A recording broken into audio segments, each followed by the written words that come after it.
A investigação se volta agora para dentro da família de Vitória Gabrielli. Depois que a hipótese de crime por vingança ganhou força, a resposta para o mistério estaria mais perto do que qualquer um poderia imaginar. A menina nunca comentou sobre inimigos. Por isso, ela teria sido usada por quem teria alguma rixa com familiares da modelo mirim. O alvo era a Vitória. Pelo menos na minha cabeça, o alvo era a Vitória. E por qual motivo? Olha, a gente desconhece. A gente desconhece. Sabe, porque a Vitória era uma menina muito comunicativa, era uma menina muito doce e a gente não consegue imaginar uma pessoa que tenha algum problema, que possa ter algum problema com a família, fazer isso com ela. Os investigadores fazem agora um verdadeiro pente fino na vida dos pais e parentes mais próximos de Vitória. O lado político do pai da menina entrou na mira da polícia. Beto Vaz já foi candidato a vereador de Araçariguama, cidade de 17 mil habitantes que fica a cerca de 60 quilômetros da capital paulista. Por 2 vezes, o pai de Vitória tentou uma vaga aqui na Câmara Municipal. Apesar de ser muito conhecido na cidade, ele não conseguiu se eleger vereador. O que chamou a atenção da polícia é que de uma eleição para outra, Beto mudou de grupo político. Em apenas 4 anos, deixou de ser governo e virou oposição. A mudança teria provocado atritos nos bastidores da política local. Na primeira tentativa de se eleger, Beto somou 64 votos. Na eleição seguinte, foram apenas 4 votos a mais. Ele precisaria de pelo menos 300 votos para virar vereador do município.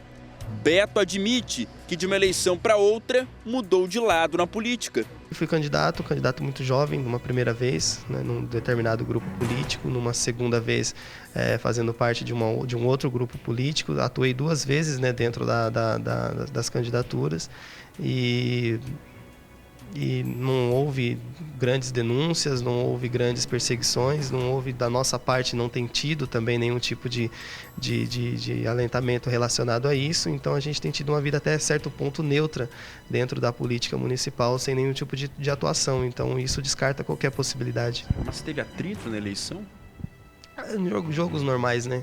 Eu acho que quando você defende um determinado grupo, é normal que exista aquela oposição, mas nada que beirasse qualquer tipo de perseguição. A trajetória do pai de Vitória na política é apenas um dos pontos que a polícia quer entender melhor. O novo depoimento de Beto para os investigadores foi marcado para quarta-feira. Eu não consigo acreditar numa possibilidade, eu não consigo imaginar uma possibilidade, a resposta mais correta. Até porque perguntaram sobre motivação política, perguntaram sobre outras motivações e que a gente não tem uma linha, tanto na família da gente aqui quanto na família da Vitória, não existe nada que a gente possa fazer algum tipo de alusão a esse tipo de coisa, porque são pessoas muito simples, de uma vida muito modesta, de uma rotina, né, vamos dizer assim, e que até então não tem uma explicação. Beto será questionado também sobre a relação de Vitória com a atual companheira dele.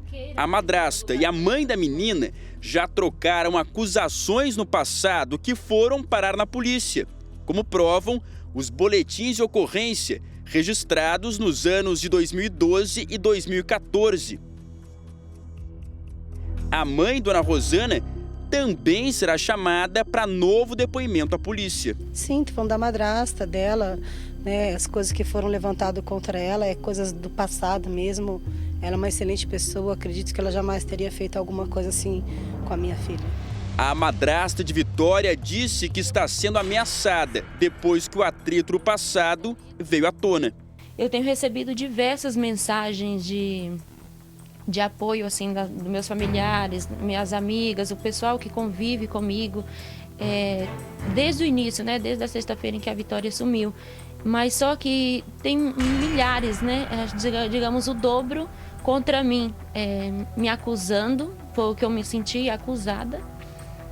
me mandam mensagem falando assim, eu sempre suspeitei dessa madrasta, polícia, investiga essa madrasta, ela é muito estranha, e fico analisando o meu comportamento. A madrasta garante que a confusão com Dona Rosana é uma página virada, mas relembra que um dos boletins de ocorrência foi registrado depois que a mãe de Vitória soube que a madrasta estaria envolvendo a garota nas brigas do casal.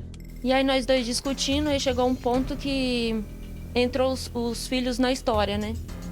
Aí a gente começou a discutir, e aí o Beto chegou a partir pra cima de mim, tipo, me empurrar. No dia ele me empurrou.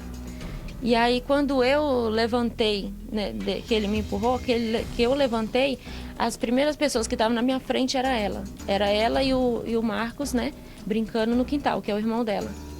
E aí quando eu levantei, eu falei, você vai partir pra cima de mim? Então peraí. Aí eu levantei, peguei os dois pelo braço e empurrei. Falei, pode sair os dois daqui da minha frente, né? E aí quando a Vitória retornou à casa dela, ela falou que eu tinha puxado o cabelo dela. E aí a Rosana já ligou em seguida, ligou e falou assim que isso não ia ficar assim. Que ela ia na delegacia e que ia fazer o BO contra mim. A polícia confirma que a madrasta de Vitória e o ex-marido de Dona Rosana foram investigados. Eles prestaram depoimento aqui na delegacia e tiveram que apresentar um álibi. Os dois acabaram provando que trabalhavam no dia e no horário do desaparecimento da menina. Fontes ligadas à investigação chegaram a revelar que o primeiro marido de Dona Rosana já foi um homem violento, que foi preso, acusado de homicídio. Ele estava na cadeia quando Dona Rosana conheceu Beto e Vitória nasceu. Apesar do passado criminoso do ex-marido, a mãe da menina saiu em defesa dele. O pai dos meus dois primeiros filhos teve sim envolvimento policial, algo assim. Mas assim, eu já estava separada dele há anos e ele pagou pelo que ele fez. E hoje em dia ele me dá todo o apoio que eu precisar. Ele é uma pessoa maravilhosa. Ele fez isso, não sei, no momento da emoção ele fez alguma coisa errada, mas ele se arrependeu. Deus transformou a vida dele e hoje ele me ajuda os meus filhos. Ele é um pai bom para os meus filhos hoje em dia. A investigação segue sob sigilo e a falta de respostas é o que mais intriga quem acompanha o caso de perto. Que continuam as buscas, que foram colhidas novas impressões digitais no local. E isso vai servir de complemento, né, para a investigação. E posteriormente a isso, a investigação ela continua, permanece, mas em segredo de justiça, portanto, muitos detalhes nem a família tem conhecimento. Aos poucos, a cidade tenta retomar a rotina. A escola de Vitória voltou às aulas, depois de fechar por luto na segunda-feira. Mas nas ruas, a dúvida continua e o mistério ganha cada vez mais força. O que aconteceu com Vitória depois de ser flagrada pela câmera que fica bem ali na casa da esquina. Por enquanto, essas ainda são as únicas imagens de Vitória captadas por câmeras de segurança. No dia do desaparecimento da menina Vitória, aquele portão do ginásio estava fechado. É que o piso foi pintado e por isso a área isolada, então o acesso ocorria apenas pelo outro portão lá na frente. O que se sabe é que Vitória saiu por ali e foi abordada aqui no estacionamento. Segundo os moradores da cidade, até um tempo atrás havia uma câmera de segurança na fachada do ginásio. O equipamento ficava bem no alto daquele ferro. Não se sabe o motivo, mas a câmera foi retirada. Uma única imagem que poderia colocar um fim ao mistério. Na falta de câmeras, a polícia conta apenas com depoimentos de possíveis testemunhas e segue escutando moradores da cidade. Esta mulher, que trabalha nas ruas do centro de Araçariguama, garante ter visto um carro com as mesmas características apresentadas por outra testemunha. Eu via o carro modelo Xara esverdeado semanas antes do desaparecimento da menina. E esse carro circulava sempre no mesmo local? Sempre. Praça da Matriz e Terra Baixa. E você trabalha aqui nessa região? Sim. E Trabalho. aí você observava isso? Com certeza. E depois daquela sexta-feira em que tudo aconteceu, você voltou a ver esse carro? Não. Sumiu. Sumiu. Até hoje. Depois da repercussão, ele sumiu. O veículo que chamou a atenção da moradora foi descrito da mesma maneira por esse garoto, que estava no ginásio e viu o momento em que suspeitos chegaram perto de Vitória. Eu vi um carro, um Citroën largão, meio esverdeado para amarelo.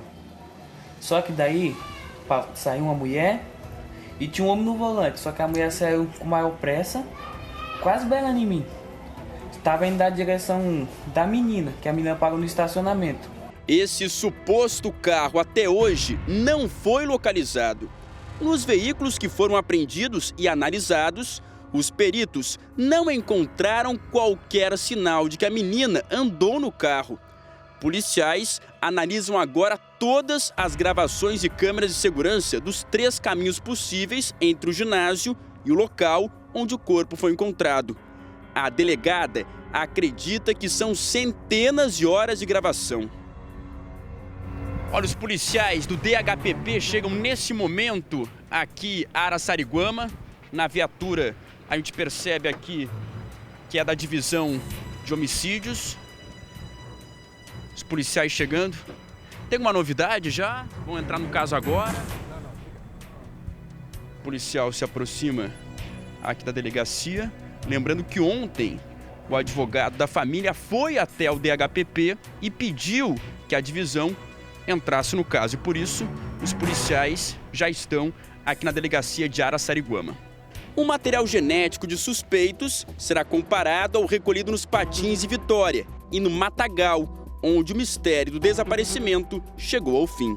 Enquanto família, a gente só busca agora respostas. A minha busca era pela minha filha, agora passa a ser uma busca por respostas, já que ela está na mão de Deus. Respostas vamos ter, porque Deus é fiel, vamos ter respostas sim, eu creio, acredito que sim. Mas assim, agora é com a justiça, né? A minha parte como mãe, tudo eu já fiz. Nem a minha filha em vida, tudo que foi possível eu fiz. Agora cabe à justiça dar uma resposta para a sociedade.